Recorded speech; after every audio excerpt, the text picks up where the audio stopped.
Oh my gosh, you're absolutely right.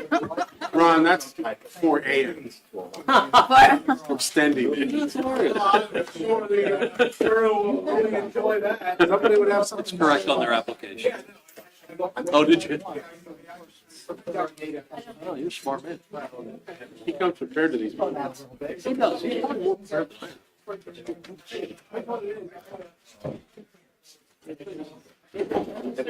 Do your work. I scan everything and I print. It's good. Thank you.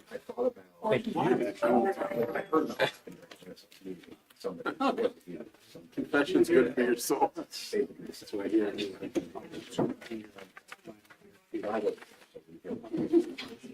I think right here it says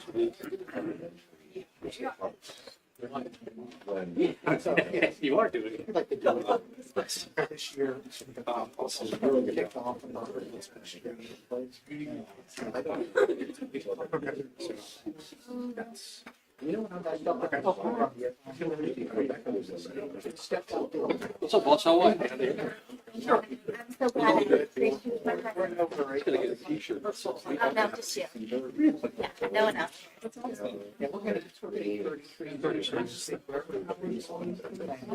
says 9 to 4. I have no idea, so I just put it back in the envelope.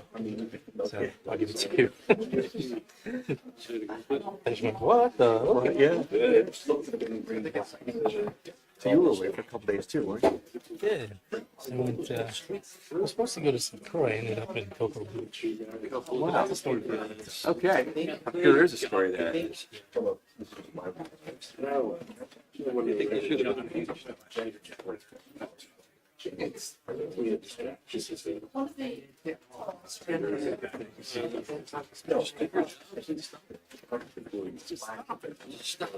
Did you ever see that?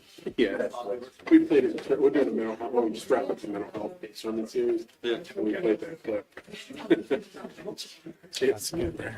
I pull it out about once every year or two. Just laugh the shit. How's it going, Doing this buddy? process. From this point, when anyone does has anything Straight up being procedure buried alive in a gets passed, she and them Oh, he's somewhere. Is she with her brother? to document Is she with down visiting her brother? during the rest of the meeting. They're going to sign it and come all the way back around to me. And at the end of the meeting, of course, anybody still needs to wait before they leave to sign. So every meeting, when someone's approved, it's signed right away. Good. Thank you very much. It's I'm gonna go out for that. I went out for just a couple hours and had about 30 signatures. It was like this little development in Parkland. Every single person was home. It was like a miracle. I was so happy. This was like I couldn't do much more. Hi, Luke. How's it going? Luke's here. All right, that means the world is a peaceful place. I'm getting less of a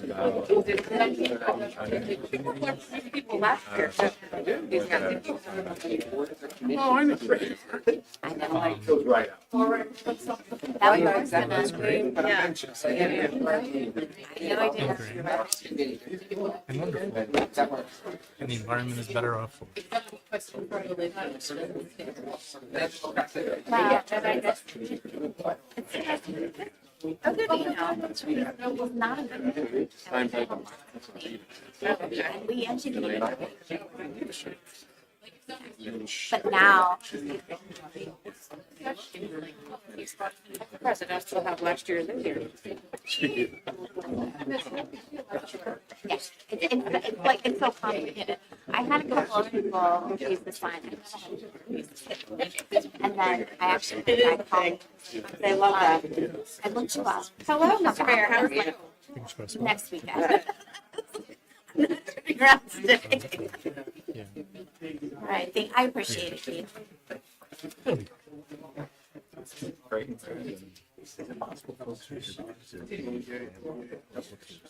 There are those people. And then there's the chick not there here. Oh, Hey, Greg. Greg. Hey, thanks for coming tonight. just want to thank you in advance. I appreciate that. Thanks for being here. You have Thank goodness. I really was two thinking places about going where to you're get a gonna watch. do some talking, the sewer thing, but then also the experiment. And then that's all good. This other one got pulled. I pulled the design one since they didn't give me a design for the mailer, so I pulled it. So it's just those. I just want to be able to talk to them about You are that. you're not the man, but you're a man. I say it only because he's around. If it was Lenny Kravitz, I'd be like, you're the man. But if Lenny Kravitz was here, we'd be good. I don't believe the volunteers at church. They're troubling you. I forgot about that. Yeah. Which I didn't know about until Kyle said. See you guys. See all these people.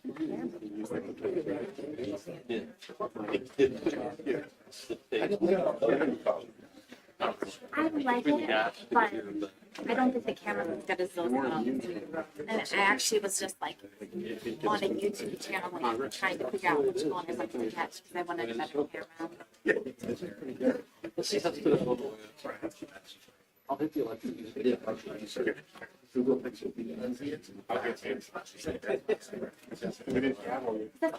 I just want to be able to snap pictures. And then. It's going automatically adjust. I love it. It was just great. Oh, Isn't there Growing up. something wrong that with was that? good. It just looks. I don't know. Time is 7 o'clock, and the Mechanicsburg Borough Council meeting, the regular session, will come to order.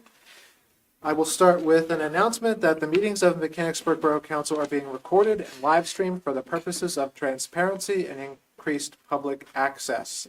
The live stream, along with the recordings of previously held meetings, can be accessed on the borough's YouTube channel. We will have the Pledge of Allegiance.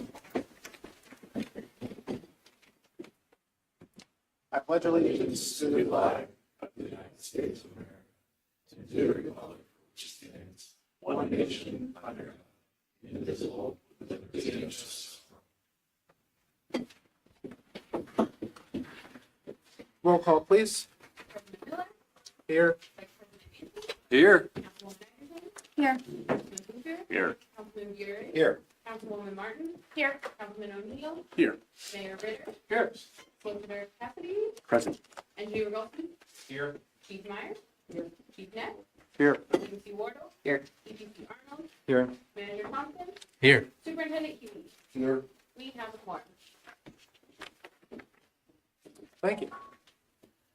Next, we will move on to the local climate action plan presentation.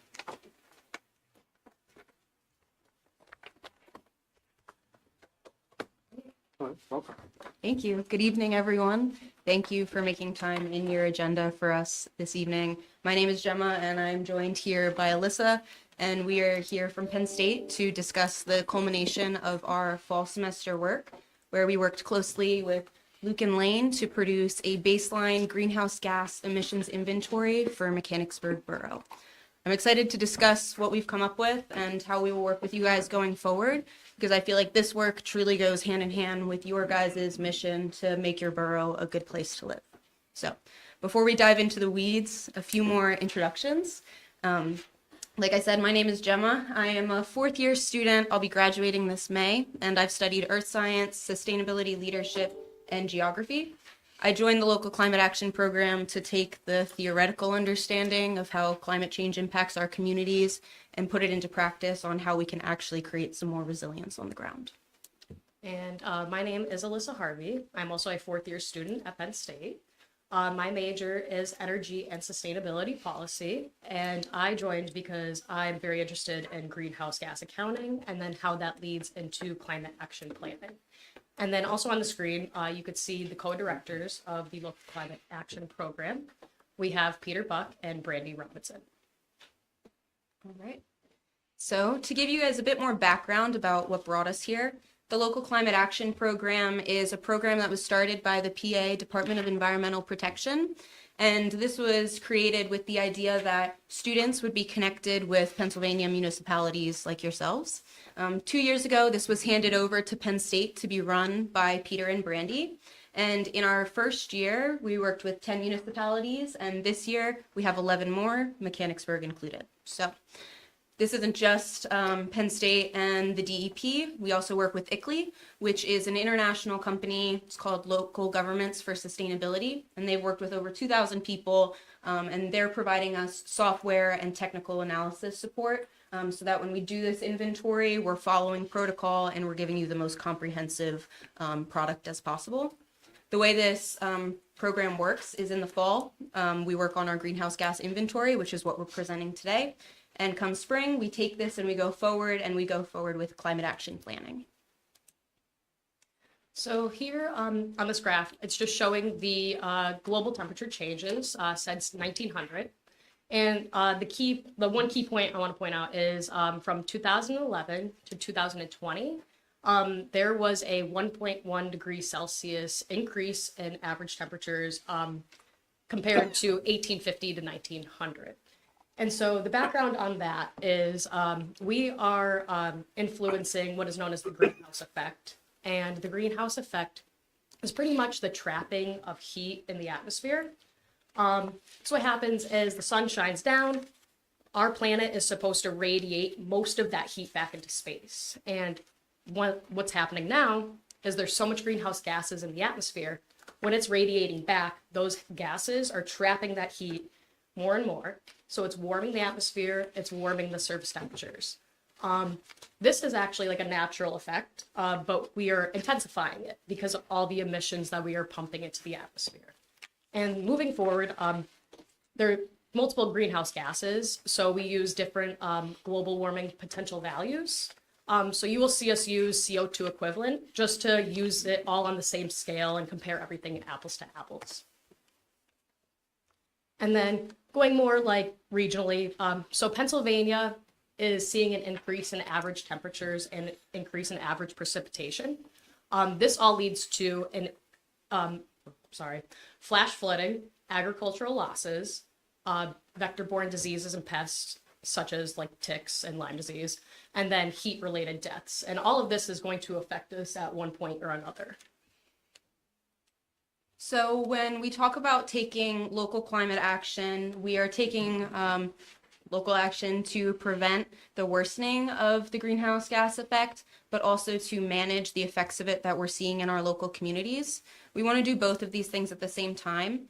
Mitigation is a preventative effort. So when we do something like we make our homes more energy efficient or we use renewable energy, we are actually reducing the amount of greenhouse gases that go into the atmosphere, which makes the effects of climate change lessen. But at the same time, we also want to adapt to the changes that we are seeing because of current climate change that's already in effect. So that would look more like if you're seeing more flooding due to severe storms, putting infrastructure in place so that the community is affected less. So we have a fun graphic up there, which kind of gives you the analogy that you want to do both of these at the same time. If your boat is sinking, you want to plug the holes and stop the water from getting in, but you also want to get the water out. So by mitigating and adapting at the same time, we're creating more resilience for your community so that you guys continue to thrive into the future.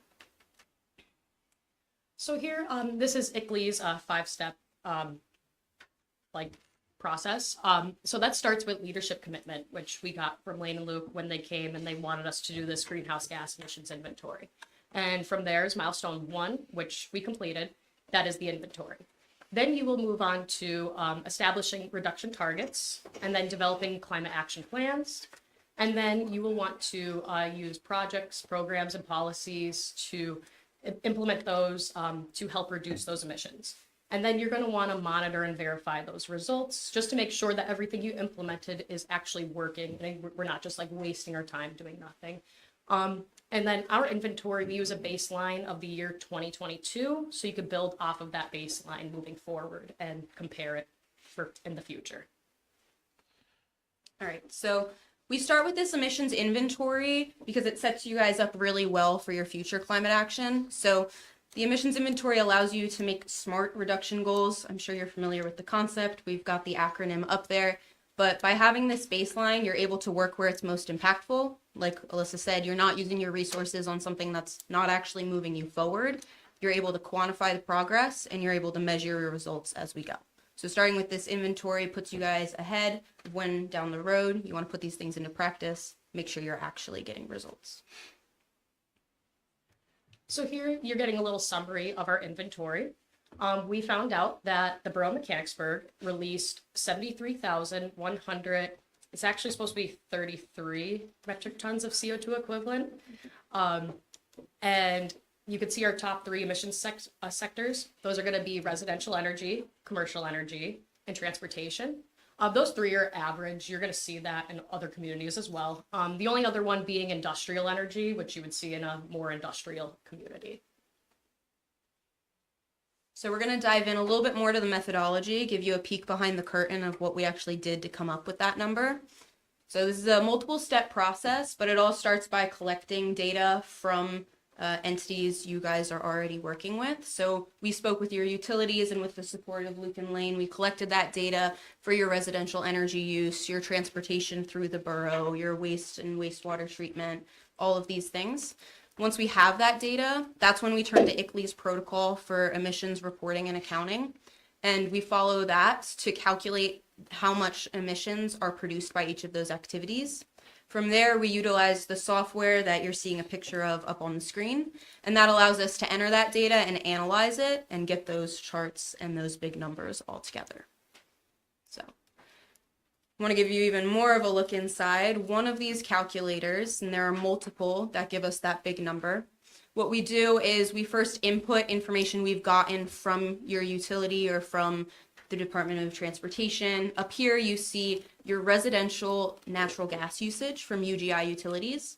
So what you're seeing is us inputting the fuel use in residential natural gas usage on the left. And then on the right, you're seeing all of the outputs that ClearPath gives us.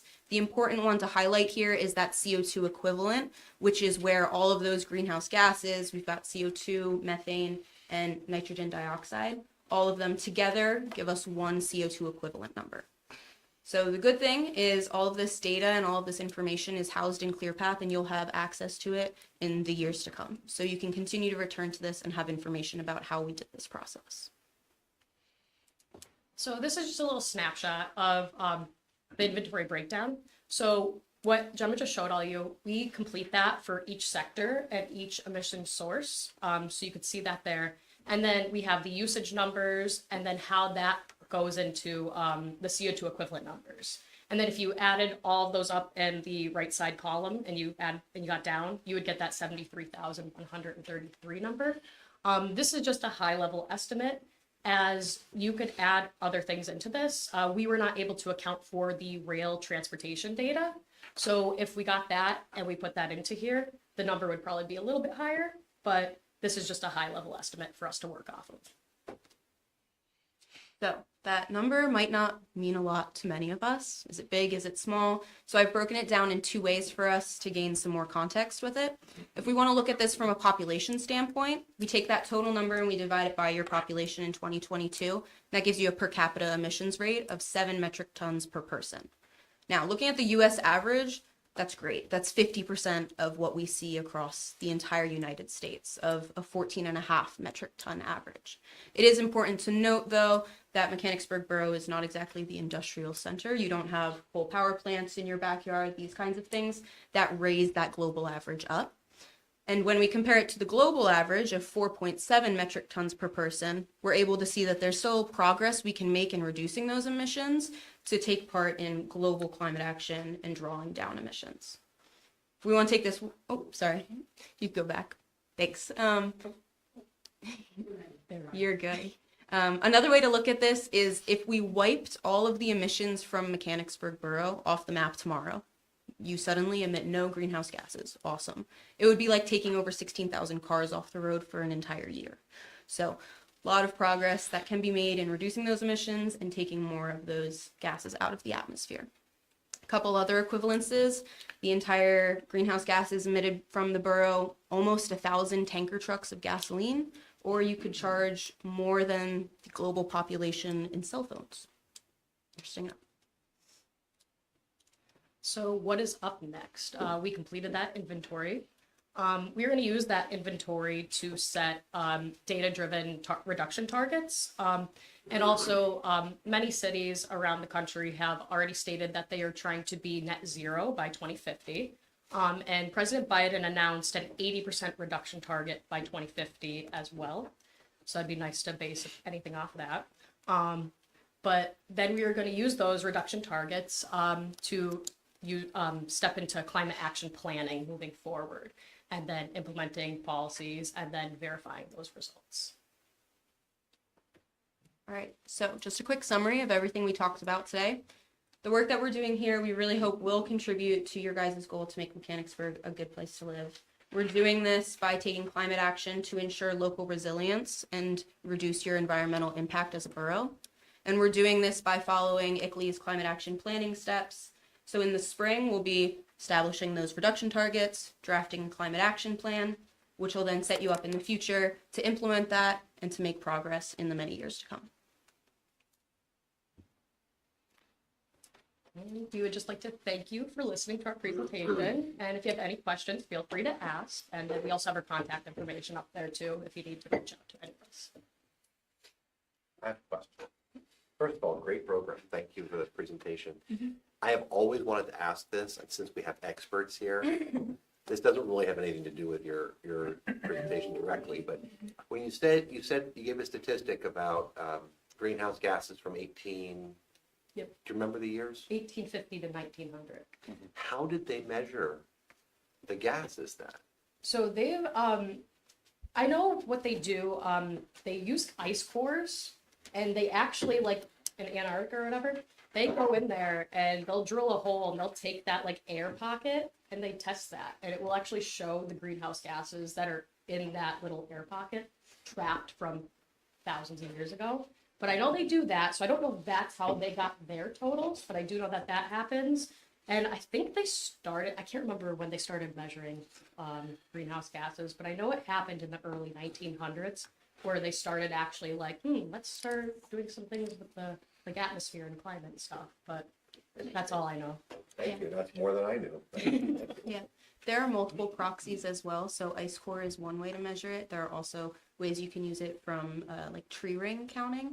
So a lot of our natural resources store data about the historic atmosphere, more or less. So there is also like cross examination and confirmation of that data as well. That's interesting. Yeah, sure thing. It was a great presentation. A quick question for you. Thanks for the comparison so we get some kind of concept of what that number looks like. Do you have any idea what other municipalities of our size from a population standpoint would look like as far as that number goes? So I'm from Chester County, So am Pennsylvania. Okay, yes, so Chester County is a bit larger and has a bit higher. I can't remember the exact number, so it's a bit higher than Mechanicsburg. But you also see a lot more traffic in and out of there, so a lot of that comes from transportation. So that's the main comparison I can draw on for that. Do you have any other ones? I know Camp Hill, I think might have been a little similar too, but I can't remember when I went through comparing them, because it's such a small, and there's no industrial factors, and Right. it'd be nice to get a better. I think that's why I was comparison. curious, yeah. Yeah. Because we always want to be better than Camp Hill. Always. From the right. And better than my hometown, Kennett Square. Oh, that's my hometown. Very cool. Oh, wow. Well, if you would like, we can always follow up with some more specific data points on Yeah. that, so you can have comparison. I have a question regarding the natural gas figures. Did that include propane? So propane information we actually got in a different way. So we used the EIA data, which is statewide and national-wide data, and we downscale that based off of a population. Okay. So it's different residential fuel use. So that's propane, kerosene, motor gasoline, Okay. like for your lawnmowers. So you did account for those in Yeah. a different way. Okay, thank you. Separate factor. Very thorough. Good question, though. That Thank got you. me another question. When you did transportation, so you said residential energy, commercial energy, and transportation.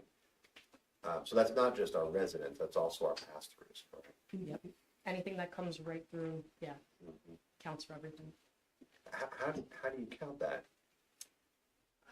I think they do an average, like, PennDOT has like an average of what PennDOT? drives, PennDOT has a lot of information on it. And then Google also has information on it too, But we used, I think, we used PennDOTs instead because it's more reliable for this area. And the pass-through data, is that a partial? So if it's begins in Mechanicsburg and ends in Mechanicsburg, it's a slightly different factor than if it doesn't start in Mechanicsburg. So if someone's just passing through, it's not the same number that's added in than if it was you driving from your home today to this building. Thank you. What else you got? Throw them in there. You guys are hitting them out of the park. We're trying. Really appreciate all the work. Sure thing, absolutely. And if any more questions come up, please feel free to contact us. Thank you. Thank you for your work. Thank you very much. Thank you.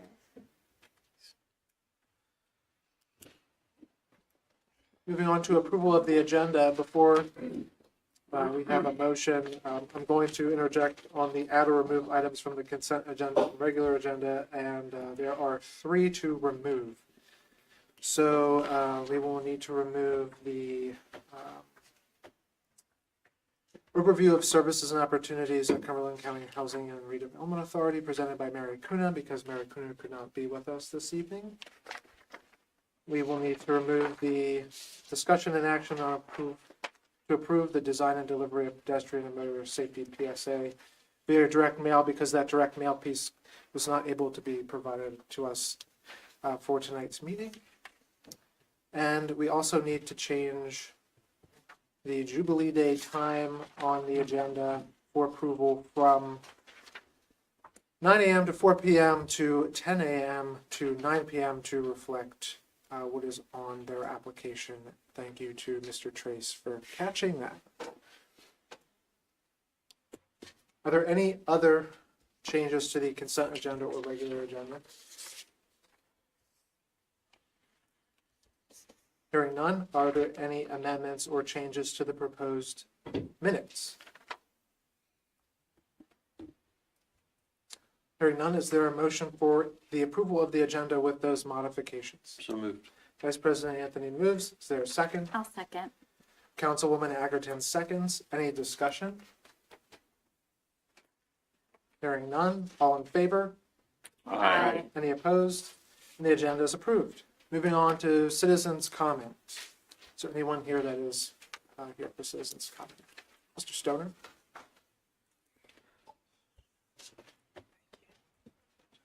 Just want to say I'm back. I know you guys all missed me for the last couple of weeks. Mine not comments, mine are questions.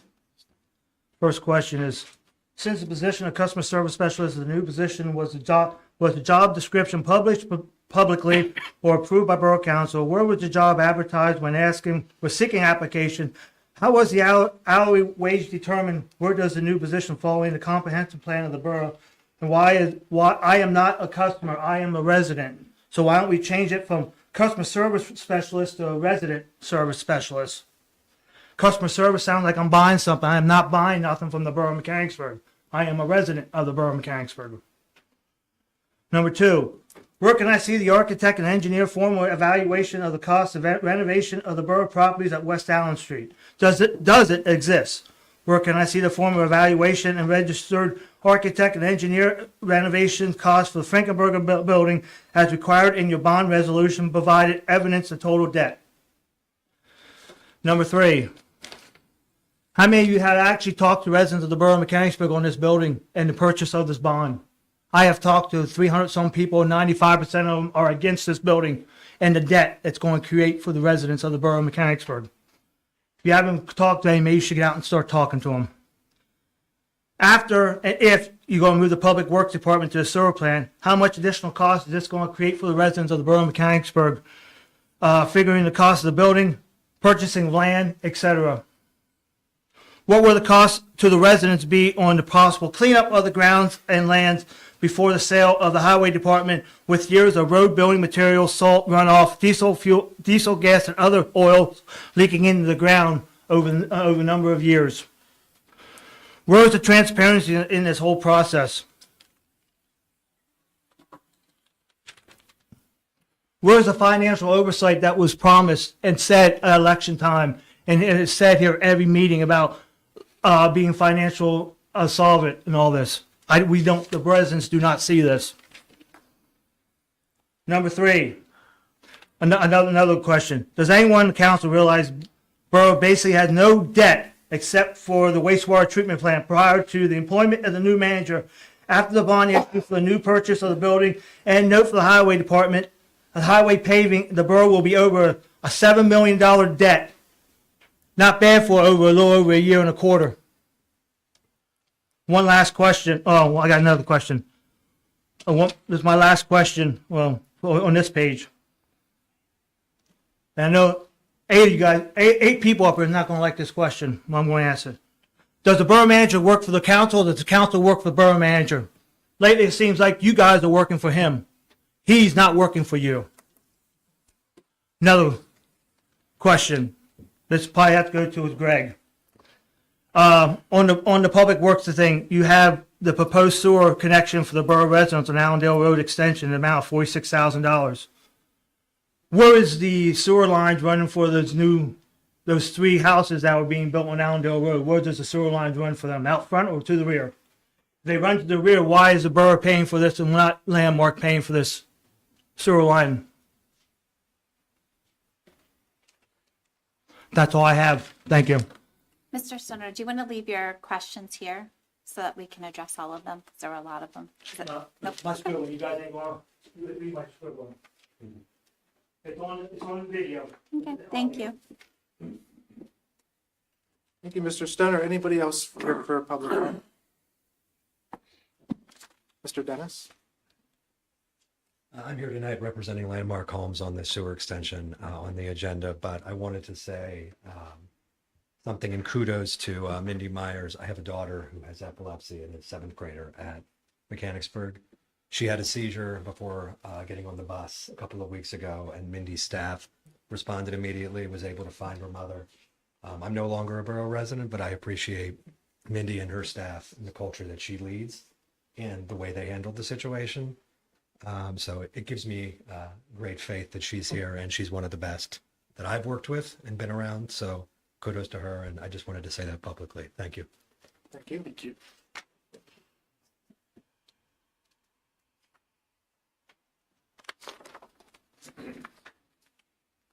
Anyone else here for citizens' comment?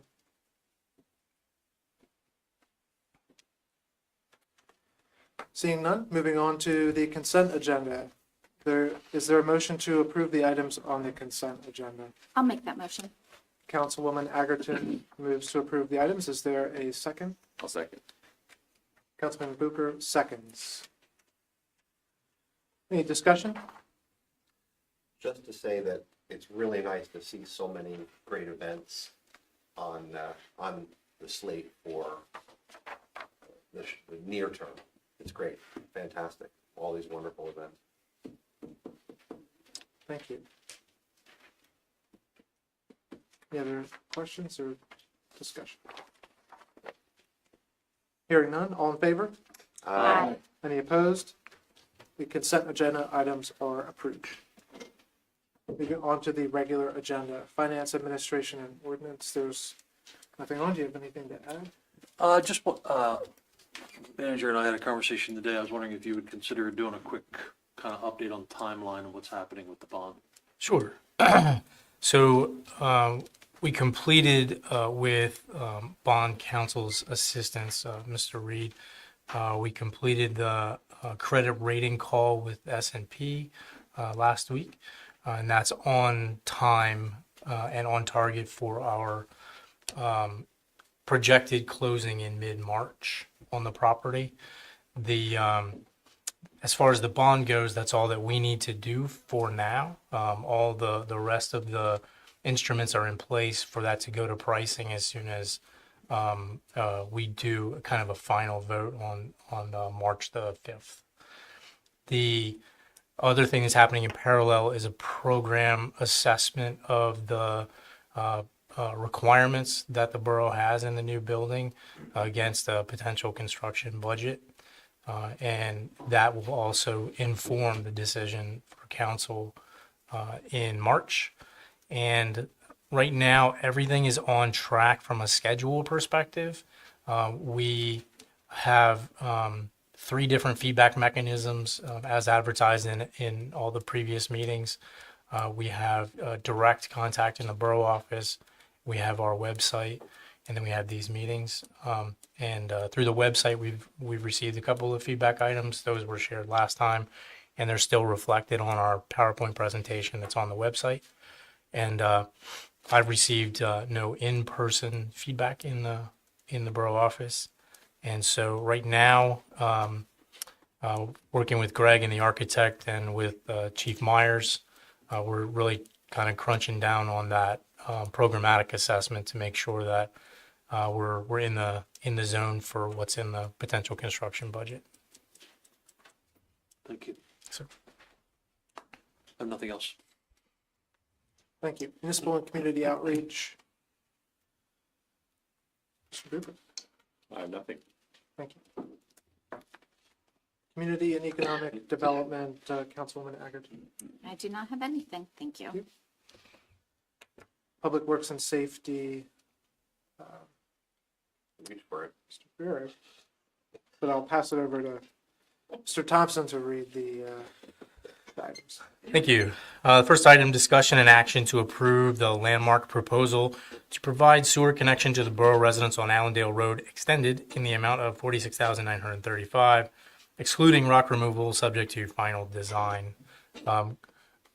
Briefly, Greg and I had the opportunity to work both with Landmark and also with the leadership over at Upper Allen on the discussion about, the first 2 homes versus the second 2 homes. All of those discussions have gone very well. The Upper Allen folks are just simply waiting for you guys to approve this part, and then we'll go back over to them, and they've been all thumbs up, and they're going to take the remaining portion of the bill, the extension to their residents, to their supervisors. So we certainly recommend approval of the extension, and we no longer are faced with the whole bill because Upper Allen will pay for the extension to their residents. And is that a cash allocation of $46,000? No, this is through a series of fee trade-offs that we'll coordinate with Landmark as the project moves forward. And I'll bring those specific fee trade-offs back to council for approval before they're executed. And really, once we get the final dollar amount, which I think we'll get closer as the project design moves on. And it's safe to say too, as well, the extension will not only service those 2 residents, one resident has expressed interest in connecting, in what time frame we'd have to have that conversation in the future. Most likely would be back before you requesting that we give it to the president some period of time in excess of what's currently slated in our ordinances to be able to make the final connection. Thank you. Is it also safe to say that doing this project now and through the use of credits with Landmark Homes will cost the borough significantly less than if we had to do it in the future should a private homes on-lot system fail? Correct. This is being done in conjunction with the reconstruction of the existing Allendale Road, which become Allendale Road Extended. So obviously, we would not bear the cost of the restoration of the road, nor at this time, given the fact that there's equipment on site and we wouldn't be paying prevailing wage specifically for a separate contractor to come in. There is certainly a value in terms of working this situation out with the developer and doing cost sharing to be able to facilitate the installation. Do you have an estimate of what the savings might be approximately? Typically, labor alone in terms of prevailing wage typically adds 40% to a project. So, I mean, that's only a portion of the project, but let's say at least 25% savings from a holistic perspective. And that doesn't include the restoration, which is a pretty big deal. Could you estimate the restoration for us?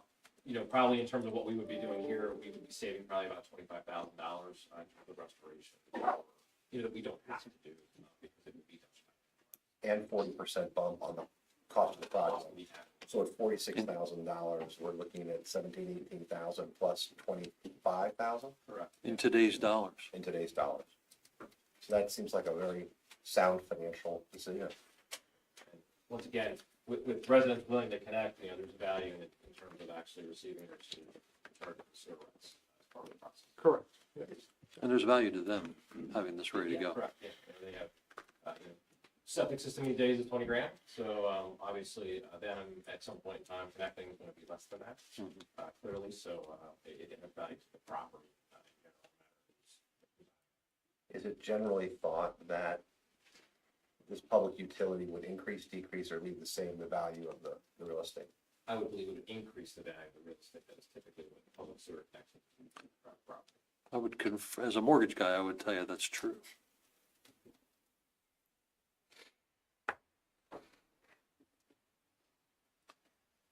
Any other questions before we entertain a motion?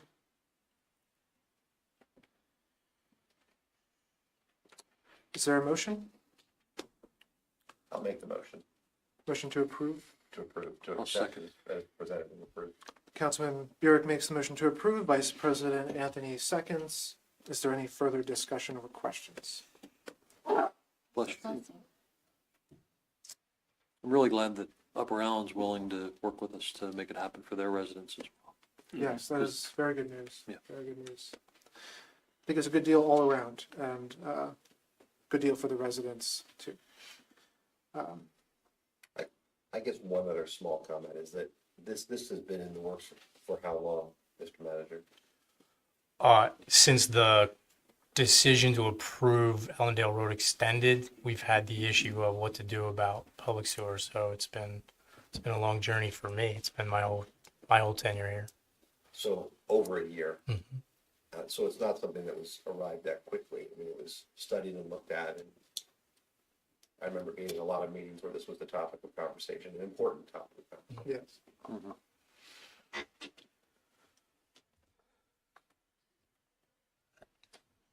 All in favor?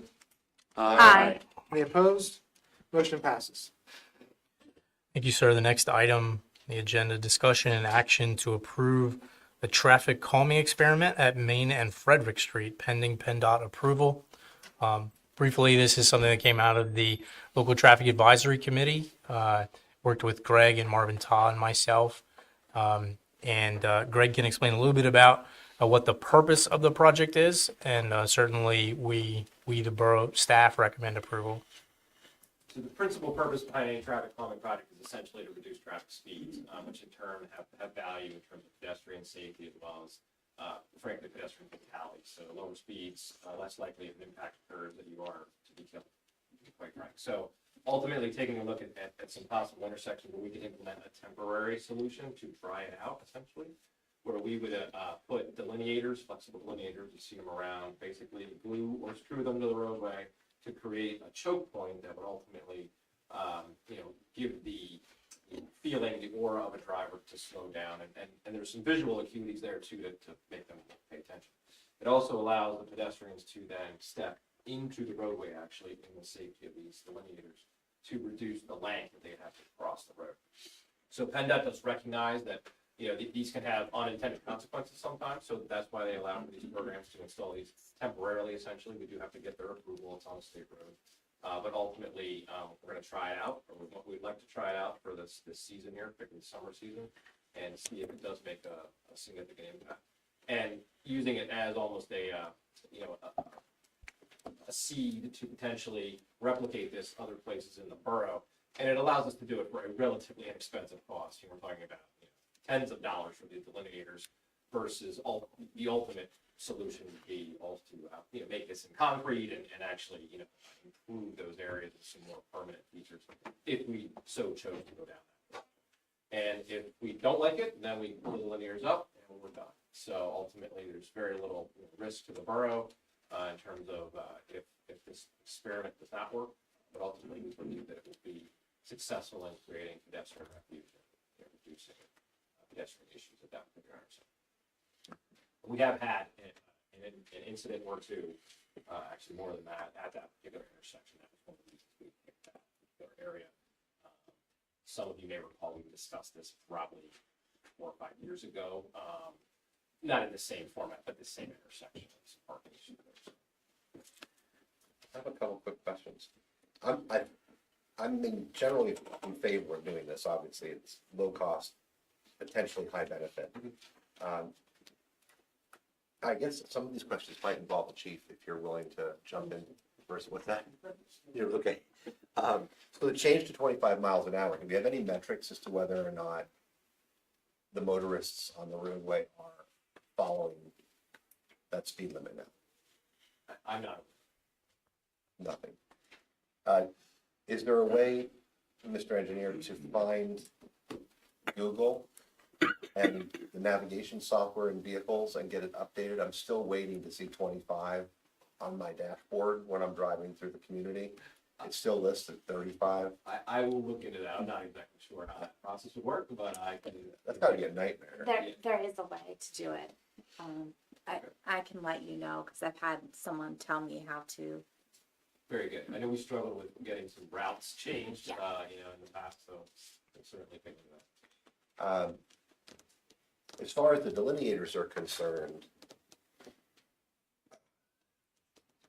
so, I say this very softly, but I guess there's trying to get people to abide by the speed limit, right, enforcement, and then there's using physical means to get them to slow down.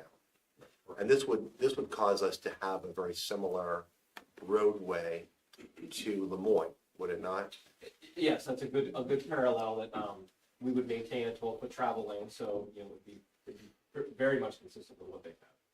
So, I don't know what their dimensions are, but it would be very similar. So if we want to know what that really looks like and feels like, what does it do to snow plowing? What does it do to maintenance of the roads? So every road maintainer hates these things, and they hate every traffic calming device. So ultimately, we do have to make a decision between that and the pedestrian benefits. However, part of the approval process, we have to discuss with PennDOT specifically, what our intent is with this in terms of this concept. Ultimately, they would plow around them if it were to become a permanent thing. Part of the reason we've chosen the summer is obviously what the deal is. But yes, I can't stand there and tell you that it's going to make the maintenance easier or better, because it certainly will create a barrier. Does PennDOT plow curb to curb? I don't think they do, so I can't imagine that would impact our plowing. That's just my opinion. Because it's right, we're talking Frederick and Maine. Do you know if they do curb to curb? Yeah, they haven't been able to in the borough on Main Street at all. So I think. They don't want Yeah. any obstructions in the road. You have to go pick up those little Yeah. tiny things that are on the yellow lines, so they don't plow. Oh, they won't plow. So even if it's on, because I'm assuming it's like where the walkway is, that you do it like in Lemoyne, because I just don't see them It's doing. it's about the protrusion of the parking space. It consumes the parking space. So PennDOT doesn't, they just come right down the center, they don't. Is this the intersection? Got a lot of roads to. Oh, yeah. Yeah, there's no Wow. parking space intrusion there. So like I'm looking, I think. Yeah, some of those areas immediately adjacent right now are already. Yeah. Straight. Are there metrics on the effectiveness of these types of devices? Yeah, so there's a traffic calming handbook that PennDOT produces from data from the METCD, which is the Federal Highway Administration.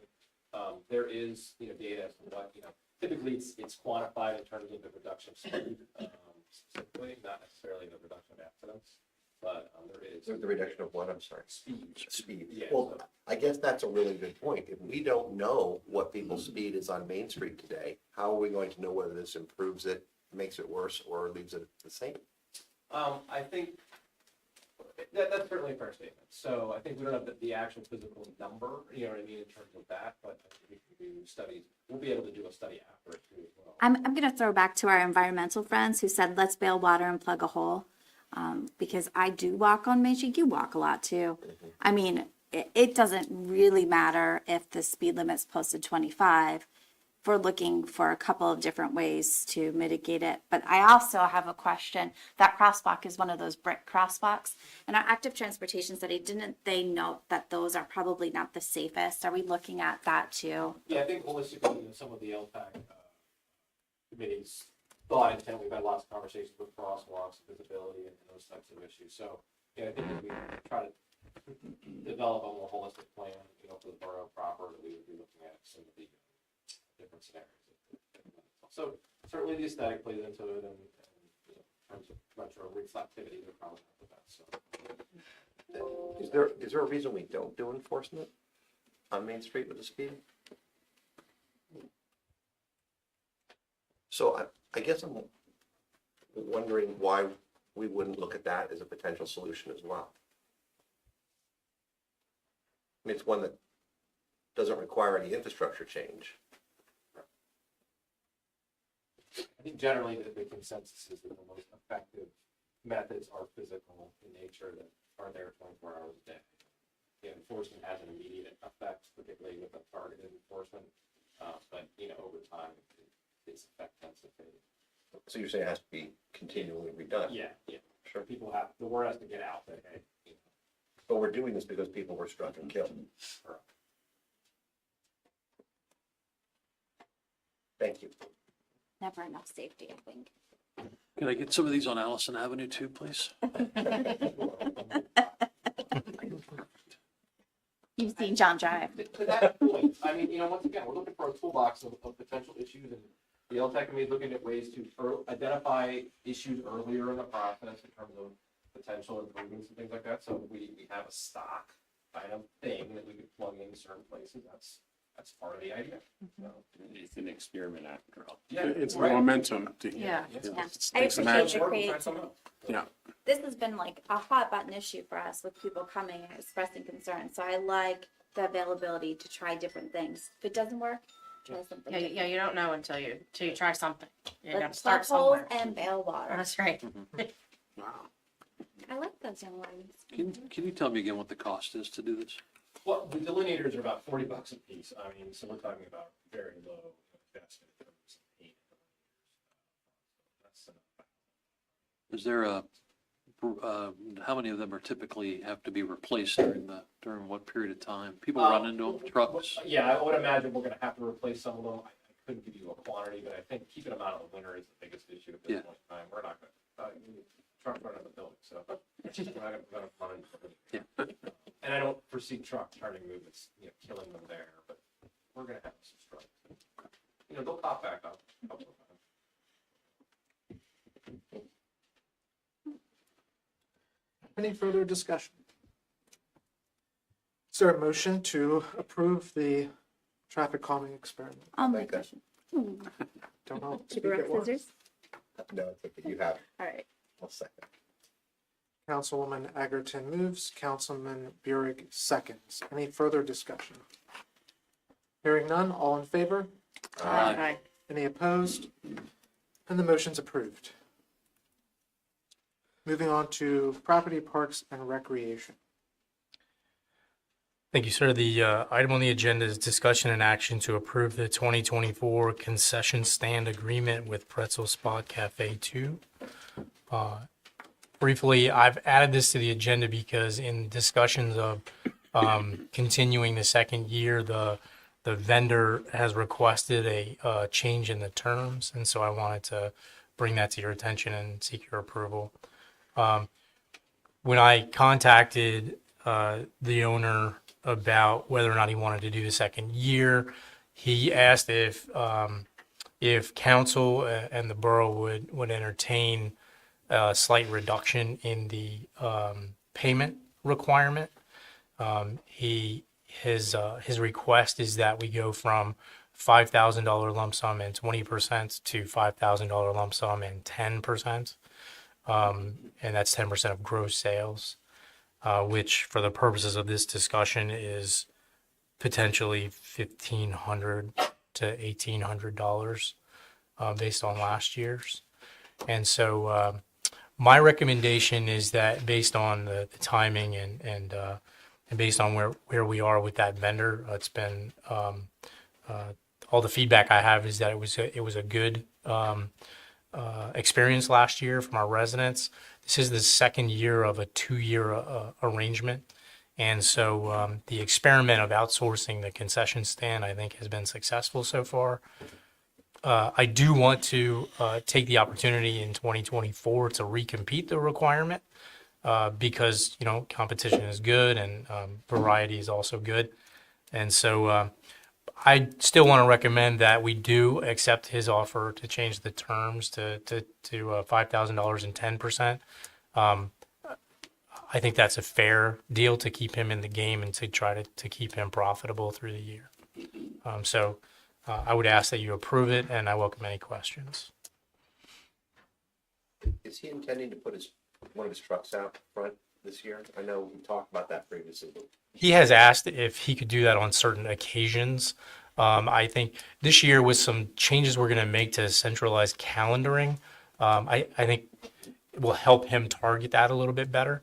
And I think, I'd like to expedite those requests when he does have those, so that we can help him out there. and he's still intending to do both service inside and outside of the pool. Out the front door as well, yes. Yes, sir.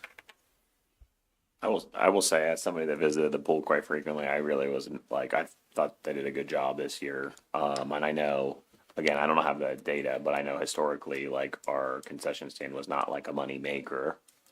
And then we had to worry about stock and staff and all that sort of stuff. So it's nice to know that we're getting some coin for it, even though it's, not a ton, but it's better than negative. Yeah, I think So, the I'm happy about experiment that. proved positive. I mean, we were losing the 3 years before, not counting the COVID year. The 3 years before, we were losing dollars on the concession stand. And so at this point, offering the service and then making it at a revenue generator, we can only go up from there. So yeah, I'm glad it's been enjoyed. Forgive my poor memory. Wasn't there some discussion about him being closed at certain times that were not expected? Yeah, there were I want to say a handful of times where I was asked why he wasn't open, and where I think we fell short last year was on the coordination on weather closings versus just slow days, and so it is something that he and I talked about very early on, and I think he corrected that toward the end of the year. So we don't need any performance enhancements in the current contract in exchange for reduction in.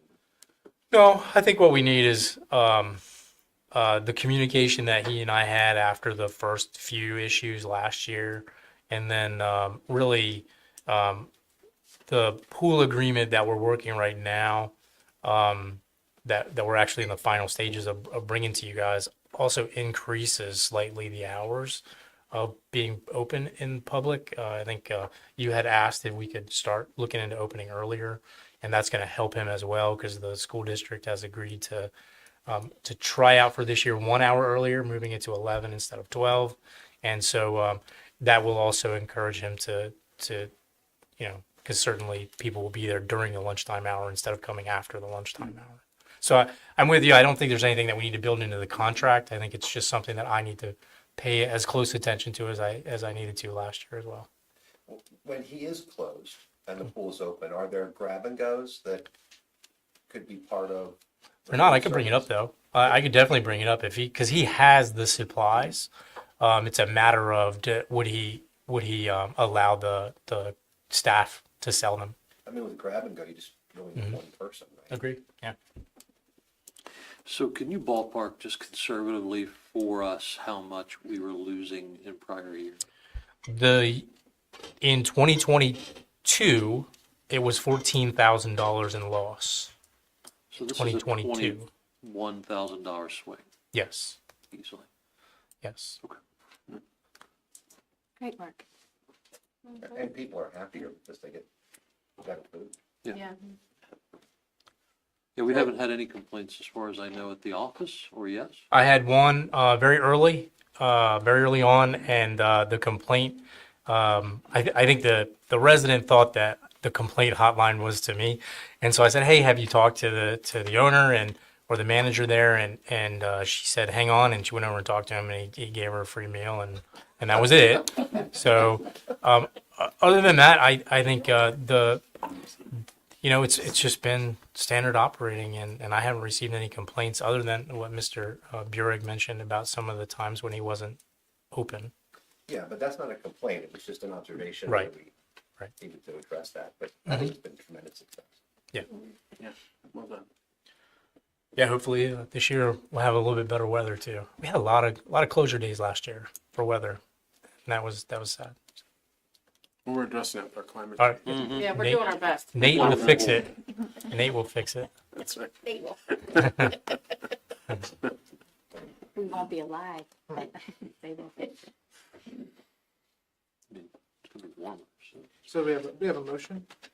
I'll make that motion. Councilman Bucher makes the motion. Is there a second? I'll second. Councilwoman Egerton seconds. Any further discussion? Hearing none, all in favor? Aye. Any opposed? Motion passes. Move on to Personnel Committee. I have nothing to report. Any other citizens' comment? Mr. Heine.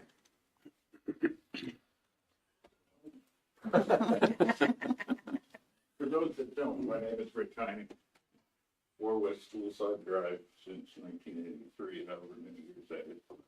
I came in with several items on my list, but a 5-minute conversation with Sarah took care of all those that had to do with forms and policies and procedures for getting field and pavilion use at the various parks. So that's the good news. Bad news is, in looking at the agenda, and I don't know if this isn't that bad, but something caught my eye that I must preface it with that I'm extremely biased on this matter. I'm working on the 10th month of my 50th year with my employer. I'd say at least 95% of which have been spent designing and constructing wastewater treatment plants, including the most recent upgrade here at Mechanicsburg. I had the privilege to be the resident engineer. What caught my eye here was that we have a fellow being offered employment as a wastewater management operator and his hourly rate. Now, it says wastewater management operator. Is he licensed? He's licensed. I was afraid that's what your answer was going to be. And I waited until after these consent items were approved, so nothing that I say can change the decision, but might be just something to bury in there. I would say that if this gentleman, Philip Wagner, makes a mistake on the job, the ramifications of that error could be much, much, much more expensive than if the, what do you call it, customer service or the resident service specialist, whose grade is about a third higher than Mr. Wagner. I'm sorry, I'm remaining Ron. Introducing to you. All for me. Thank you for listening. Thank you, Mr. Heineck. Any other citizens' comment? Mr. Steele.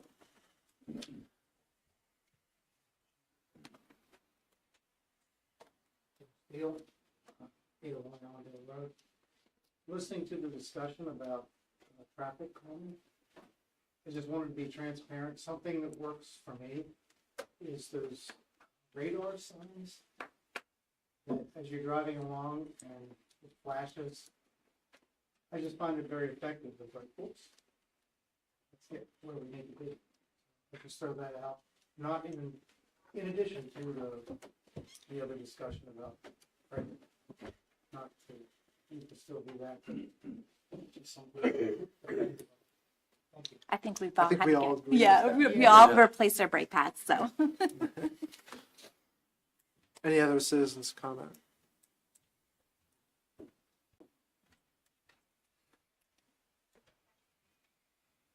Hearing none, other business.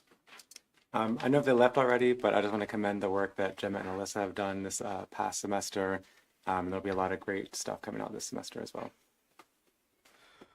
I would only add to that Gemma mentioned several times Luke and Lane. I think you guys know better than that.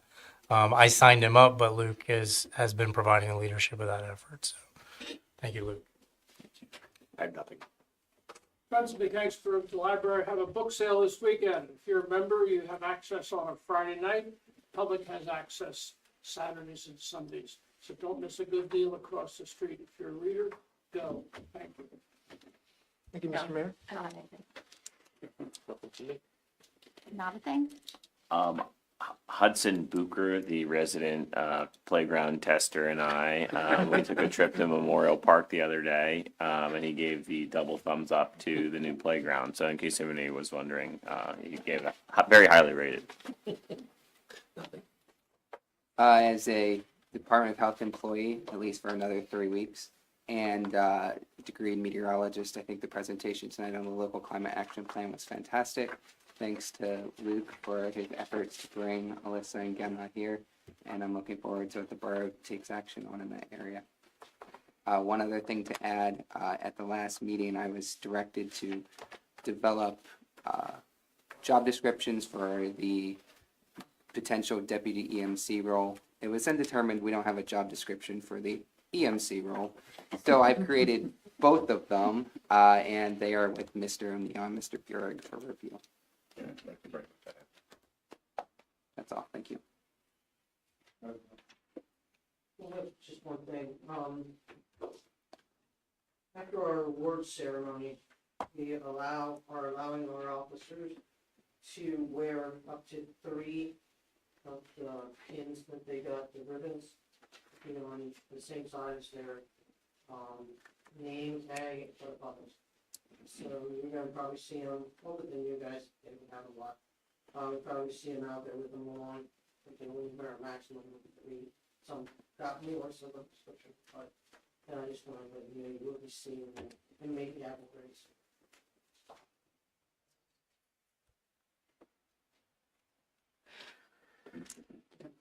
Nothing? I just want to say one thing, and that is that I think the borough manager has done a wonderful job of executing council's very ambitious agenda.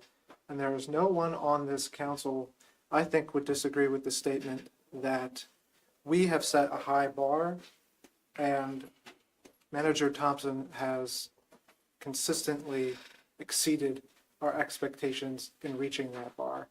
And I want to commend him for doing an excellent job and continuing to push forward on the issues that we push forward in moving Mechanicsburg to a better place where it was 2 years ago. So thank you very much.